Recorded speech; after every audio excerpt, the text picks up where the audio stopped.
Hello நண்பர்களே, வணக்கம். நம்ம இந்த வீடியோவில் என்ன பதிவு பார்க்க போகிறோம் அப்படின்னா, நம்ம இந்த கார்த்திகை மாதம் இன்னைக்கு கார்த்திகை முதல் நாள். ஸோ இன்னையிலேருந்தோ இல்லை நீங்கள் இந்த கார்த்திகை மாதம் செவ்வாய் இல்லை வியாழன் இல்லை சஷ்டி திதியிலையோ இல்லை கிருத்திகை மாதத்திலேயோ வளர்பிறையில் முருகனுக்கு நீங்கள் 48 நாள் விரதம் இருந்தீங்க அப்படின்னா உங்களுக்கு வேண்டுதல்கள் நிறைவேறும். என்ன மாதிரியான வேண்டுதல் வச்சாலும் அதையே தொடர்ந்து 48 நாள் வச்சுட்டு அவருக்கு பூஜைகள் பிரம்ம முகூர்த்த பூஜை பண்ணிங்க அப்படின்னா உங்களோட வேண்டுதலை அவர் நிறைவேற்றுவார். ஸோ அந்த பூஜையை நம்ம எப்படி பண்ணலாம், முருகனுக்கு பிரம்ம முகூர்த்த பூஜை எப்படி பண்ணலாம், இதை பற்றி தான் நம்ம இந்த வீடியோவில் பார்க்கலான்னு இருக்கோம்.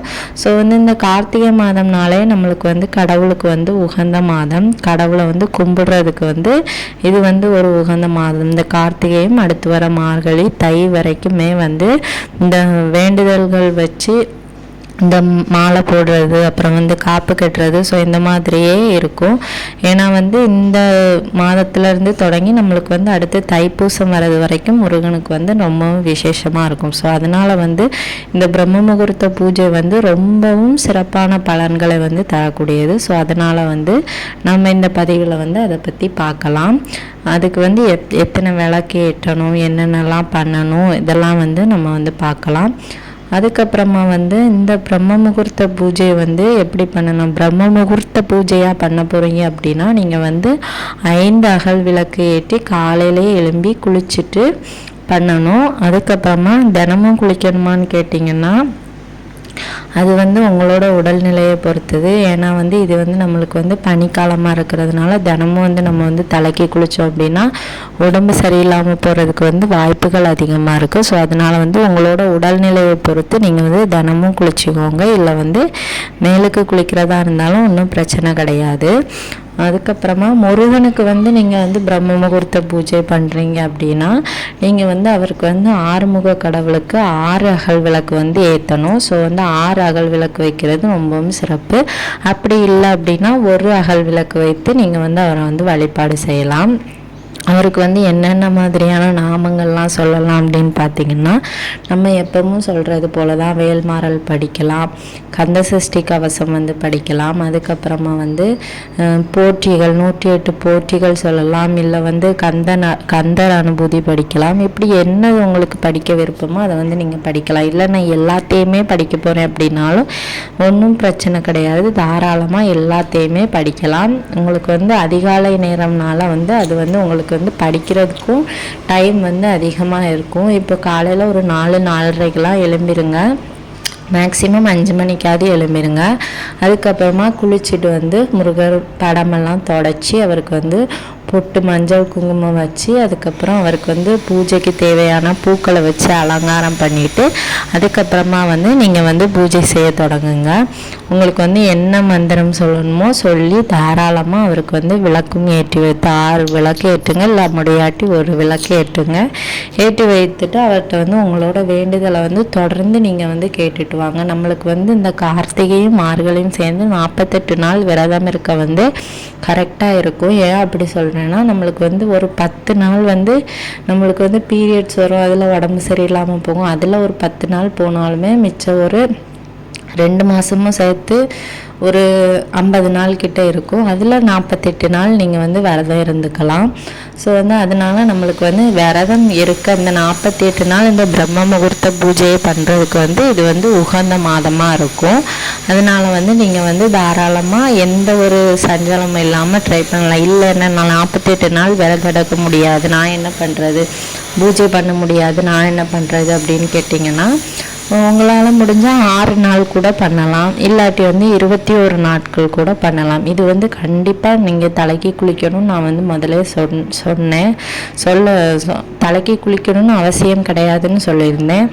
ஏன்னா இது நீங்கள் இப்போ மாலை போடுறீங்க இல்லை காப்பு கட்டுறீங்க அப்படின்னா கண்டிப்பாக தலைக்கு குளிச்சு தான் ஆகணும். ஏன்னா மாலை போடுறது நம்ம கடவுளுக்கு செய்வோம். ஸோ அதனால நம்ம அதுக்கு குளிச்சு தான் ஆகணும். இதுக்கு நம்ம குளிக்கணும். இது நம்ம வேண்டுதலுக்காக நம்ம செய்கிறதுனால தலைக்கு குளிக்கணும்னு அவசியம் கிடையாது. மேலுக்கு குளிச்சுட்டு கூட நீங்கள் பண்ணலாம். அப்புறமா இந்த பிரம்ம முகூர்த்த பூஜை பண்ணுறவங்களுக்கும் சரி, மற்ற பூஜைகள்லாம் பண்ணணும், விரதம் இருக்கணும், அந்த மாதிரி இருக்கிறவங்களுக்கும் சரி இருக்க வேண்டிய டவுட் என்ன அப்படின்னு பார்த்தீங்கன்னா, இது வந்து நம்ம வந்து நான்வெஜ் சாப்பிட்லாமா, அப்புறம் வந்து கணவன் மனைவி வந்து ஒன்றா இருக்கலாமா, இதெல்லாம் வந்து நிறைய பேருக்கு டவுட்டாக இருக்கும். அது வந்து கணவன் மனைவி வந்து ஒன்றா இருக்கிறது வந்து இருக்கலாம், ஒன்றும் பிரச்சனை கிடையாது. ஏன்னா வந்து நீங்கள் வந்து மாலை போடலை, நீங்கள் வந்து காப்பு கட்டலை அப்படின்னா வந்து நீங்கள் தாராளமாக ஒன்றா இருக்கலாம்.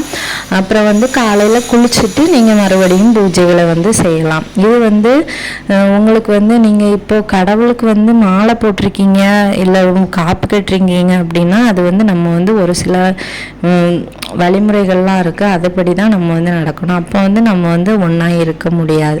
இது வந்து நம்ம வந்து நம்மளோட வேண்டுதல், நம்ம குடும்பத்திற்காக, குடும்பத்தில் இருக்க கஷ்டம் நீங்கிறதுக்காக, கணவன் மனைவி வந்து நல்ல அந்யோன்யமாக இருக்கிறதுக்காக, இந்த மாதிரி வேண்டுதலுக்காக தான் வந்து நம்ம வந்து இந்த பூஜைகளை வந்து பண்ணுவோம். ஸோ அதனால் வந்து நம்ம வந்து சேர்ந்து இருந்துட்டு மறுநாள் காலையில் வந்து குளிச்சுட்டு நீங்கள் வந்து பிரம்ம முகூர்த்த பூஜையை பண்ணலாம். இல்லை நான் சேர்ந்துருந்தேன் மேலுக்கு குளிக்கலாமா, அப்படி கிடையாது. சேர்ந்துருந்தீங்க அப்படின்னா கண்டிப்பாக மறுநாள் தலைக்கு குளிச்சுருங்க. குளிச்சுட்டு பூஜை அறைக்குள்ளே வந்து போயிட்டு நீங்கள் வந்து பூஜைகளை வந்து வைக்கலாம். ஸோ இதை மட்டும் மைண்டில் வச்சுக்கோங்க. அப்புறம் வந்து நான்வெஜ் சாப்பிட்லாமா அப்படின்னு கேட்டிங்கன்னா, நீங்கள் வந்து முருகனுக்கு வந்து பிரம்ம முகூர்த்த பூஜை பண்ண போகிறதா இருந்தால் கண்டிப்பாக வந்து நான்வெஜ் வந்து அவாய்ட் பண்ணுங்கள். நான்வெஜ் வந்து நம்ம வந்து எடுக்காமல் இருந்தோம் அப்படின்னாலே நம்மளுக்கு வந்து அது ரொம்பவும் ஒரு நல்ல ஒரு பலனை தரும். நீங்கள் வந்து செவ்வாய்க்கிழமை நான்வெஜ் எடுக்காமல் வந்து முருகனுக்கு பூஜை பண்ணி பாருங்கள். அதுவே உங்கள் லைஃப்பில் வந்து ஒரு நல்ல ஒரு இதை வந்து தரும். ஸோ அதனால் நீங்கள் வந்து இந்த பிரம்ம முகூர்த்த பூஜை 48 நாள் பண்ண போகிறீங்க அப்படின்னா, ஒருவேளை வீட்டில் எல்லாரும் கேட்பாங்க, அவங்களுக்கு நம்ம வந்து வச்சு கொடுக்காம இருக்க முடியாது. வீட்டில் வந்து நான்வெஜ் எடுத்து எல்லாருக்கும் சமைச்சு கொடுங்க. யாரை வந்து அந்த பூஜையை பண்ணுறீங்களோ அவங்க மட்டும் சாப்பிடாம இருங்க. ஆனால் நான் வந்து வீட்டில் வச்சு தானே சமைப்பேன், அப்புறம் எப்படி பூஜை வைக்க முடியும் அப்படின்னு அது வந்து உங்களுக்கு வந்து கஷ்டமாக இருந்துச்சு அப்படின்னா, நீங்கள் வந்து காலையில் தானே வைப்பீங்க, இல்லை காலையில் பூஜை வைப்பீங்க, மத்தியானம் தானே சமையல் பண்ணுவீங்க. அப்போ வந்து நீங்கள் மத்தியானம் சமையல் பண்ணிவிட்டு அப்புறம் வந்து வீடெல்லாம் தொடச்சி எடுத்து நீட்டாக போட்டுட்டு மறுபடியும் பூஜை பண்ணுங்கள். அப்படி எனக்கு வைக்க பிடிக்கல அப்படின்னா நீங்கள் வந்து அந்த நாளை வந்து ஸ்கிப் பண்ணிடுங்க. அன்னைக்கு வந்து வைக்காமல் மறுநாள் வந்து பூஜைகளை வந்து வைங்க. ஏன்னா வந்து நம்ம 48 நாளும் நான்வெஜ்ஜு சாப்பிட மாட்டோம் இல்லையா, அதனால வந்து நம்ம வந்து சொல்கிறோம். ஸோ வந்து நான்வெஜ் வந்து வீட்டில் உள்ள எல்லாருக்கும் சமைச்சு கொடுக்கலாம். பூஜை வைக்கிறவங்க மட்டும் நீங்கள் வந்து சாப்பிடாமல் இருங்க. அப்படி இருந்துட்டு நீங்கள் வந்து அந்த விரதம் மாதிரி காய்கறி மட்டும் சாப்பிட்டுட்டு இந்த பூஜையை வந்து செய்யுங்க. பிரம்ம முகூர்த்த பூஜைன்னு இருக்குது, முருகனுக்கு பிரம்ம முகூர்த்த பூஜையும் இருக்குது. ஸோ வந்து முருகனுக்கு நீங்கள் வைக்க போகிறதா இருந்தால் 6 விளக்கு வைங்க. பிரம்ம முகூர்த்த பூஜையை வந்து பண்ணுறதா இருந்தால் நீங்கள் வந்து 5 விளக்கு வச்சுக்கோங்க. இவ்வளோ தான் வந்து வித்தியாசம். அந்த காலையில் எழும்பி பண்ணுறது, காலையில் எழும்பி என்ன வேண்டுதல் வந்து நம்ம வந்து கேட்டாலும் கண்டிப்பாக வந்து அதை வந்து எல்லா கடவுளுமே வந்து நிறைவேற்றுவார். முருகனுக்கு மட்டும்தான் வந்து பிரம்ம முகூர்த்த பூஜை பண்ணணும்னு கிடையாது, எல்லா தெய்வங்களுக்குமே நீங்கள் வந்து பிரம்ம முகூர்த்த பூஜை வந்து பண்ணலாம். ஸோ அதனால் வந்து உங்களுக்கு எது இஷ்ட தெய்வமோ அதுக்கு வந்து நீங்கள் வந்து ட்ரை பண்ணி பாருங்கள். கண்டிப்பாக உங்களோட வேண்டுதல்கள்லாம் வந்து நிறைவேறும்.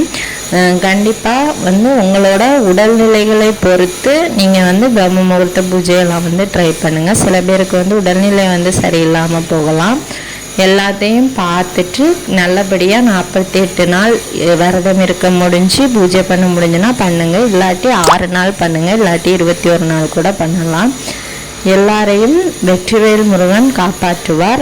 நீங்கள் வந்து இந்த பிரம்ம முகூர்த்த பூஜை வந்து உங்களுக்கு பண்ணணும், முருகருக்காக நீங்கள் வந்து பண்ணணும்னு அவர் நினச்சிருந்தார் அப்படின்னா கண்டிப்பாக உங்களால் 48 நாளும் சிறப்பாக இந்த பூஜையை வந்து பண்ணி முடிக்க முடியும். ஸோ இந்த வீடியோவை பார்த்ததற்கு மிக்க நன்றி.